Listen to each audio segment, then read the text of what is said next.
Lovely weather, isn't it? It's about 11 degrees out and snowing again. And the winds are blowing again.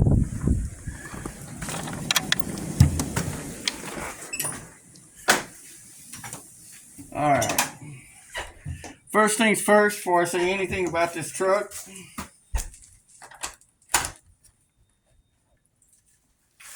I want to give a huge thank you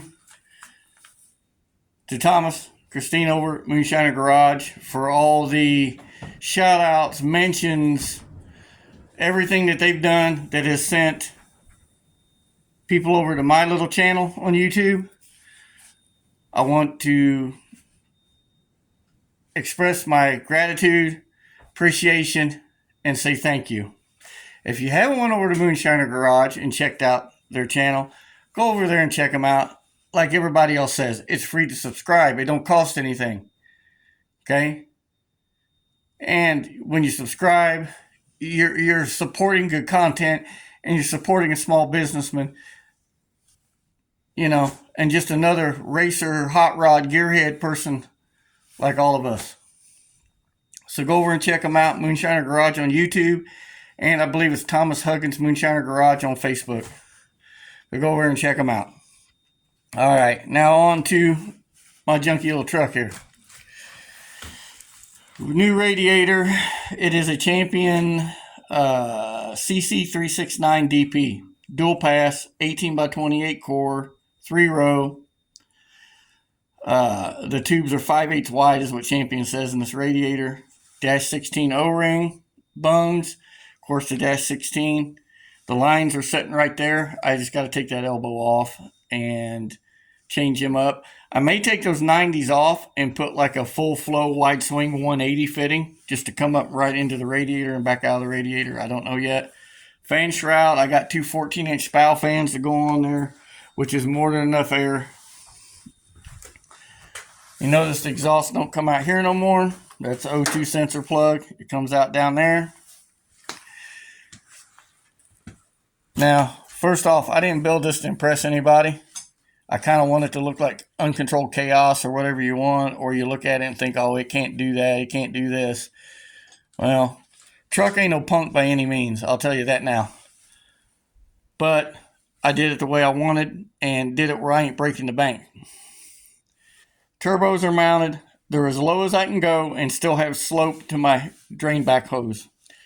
30-row engine oil cooler to cool the oil before it goes to the turbos. Vent/catch can off the valve covers.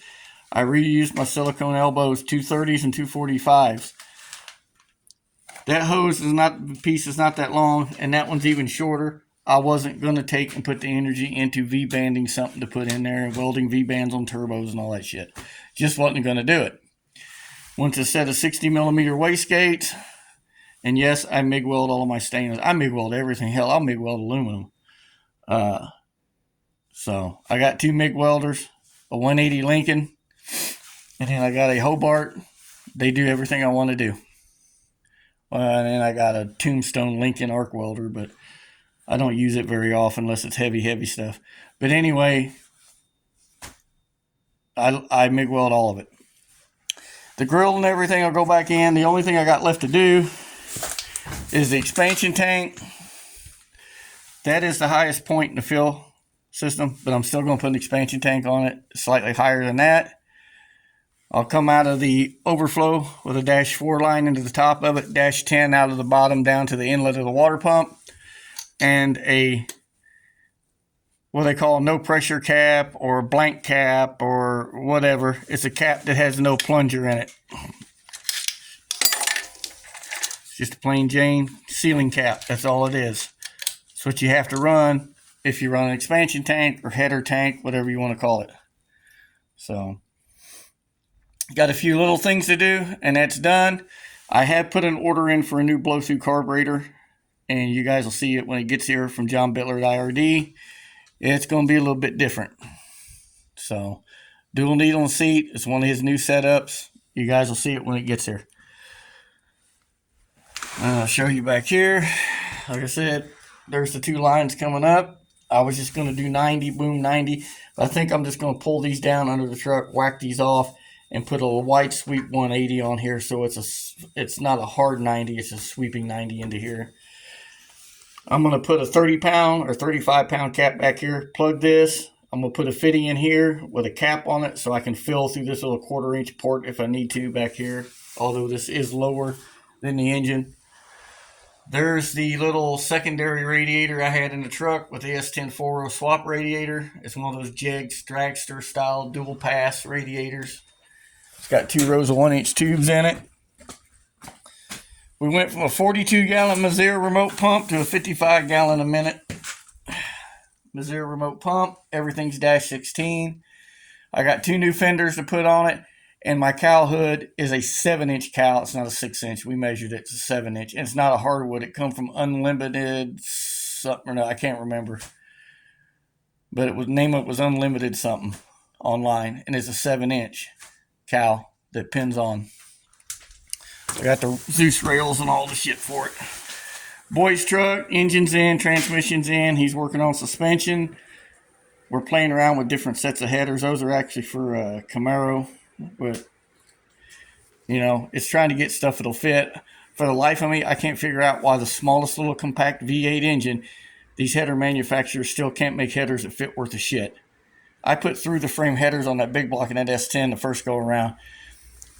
They fit better than anything I've seen for an LS.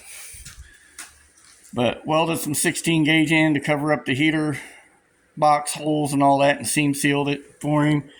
Drilled out these 2 cap mount bolts where they broke off and welded new threaded inserts into the floor and put new cap mounts under it.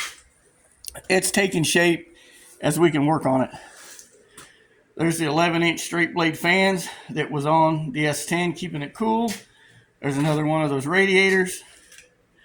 There's the 205. I pulled it out of the chassis swap truck so I can go clear through it. This time I got a complete overhaul kit from Torque King for it. Go clear through it. We did this because the O'Reilly's reman torque converter developed a shutter issue. I went on Summit, bought a new converter for it. It's I think ACC is the brand. Night Stalker is what it is.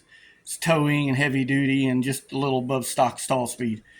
Anyway, we put the converter in, got that done. I left the transfer case off of it so I could bring it in here and go clear through it. I put 1 bearing in it, all new seals the first time around. I thought it would hold up till spring, but when we were shaking everything because of the shutter issue, I noticed this yoke had some wiggle in it. I already knew the slip yoke on the drive shaft was worn. I got a brand new back drive shaft that PEM Racing out of Missouri made for me for it. I just got to put it in when we put this back in. YSL Camino stripped, gutted other than the windshield and the back window. It's leaving sometime as soon as the weather straightens up to go get a complete makeover. New paint, everything. Inside and out. Touch up in the engine bay. Then I've got all new heat and AC stuff to go on it. All new moldings. It's getting all new glass put in it. I'm going to repaint the steering column, new door panels, all new door seals, all of that. Everything is getting replaced. And we've got just about all of it here at this point. New door latches, everything. The upside to it is this car's solid steel. There's no rot in it nowhere. This car is super clean underneath and outside. That's the only body works right there. And also the same thing, it hit it here. Got the antenna, got the A-pillar trim. But it didn't get the A-pillar, thank God. So it is a big block car. It's a 496 is what's in it. Pretty healthy for pump gas engine. Turbo 400, 12 bolt, 410 gear. Run of the mill 69 Super Sport. Just a little bit bigger motor. And a leaking ass power steering pump that's leaked for the last 4 years. And I went and bought a new Lair's power steering pump for it. And that's a Borgenson pump, Borgenson fitting, Borgenson lines, and it still leaks where the flare fitting goes in the back of the pump. I don't care what you do. I was damn near half tempted to weld the fitting in it and call it done. But that's what's going on. I wanted to do that. I wanted to say thank you to Thomas and his wife for mentioning me so many times. And, you know, stand-up people do stand-up things. So But go over there and check them out, Moonshiner Garage, if you haven't. Out of all the people I've dealt with and everything else, they took the time to pay attention to me and my channel. And, you know, the least I can do at this point is say thank you and tell you guys I appreciate it very much. So I'm going to go back in. Like I said, it's 11 degrees out here. I've been dealing with my MS, multiple sclerosis, kicking my ass real bad. The last 2 months, I've started to feel a little bit better, but I'm still not 100%. I even went up and bought a brand new lithium battery for the grandson's four-wheeler so he could get it out and ride it, but it's just too damn cold. They've called school the last 3 days up here, either because of the snow or the intense cold temperatures. So, till the next one, we get out here maybe this weekend, get something done. Everybody, stay safe. Above all, God bless, and later.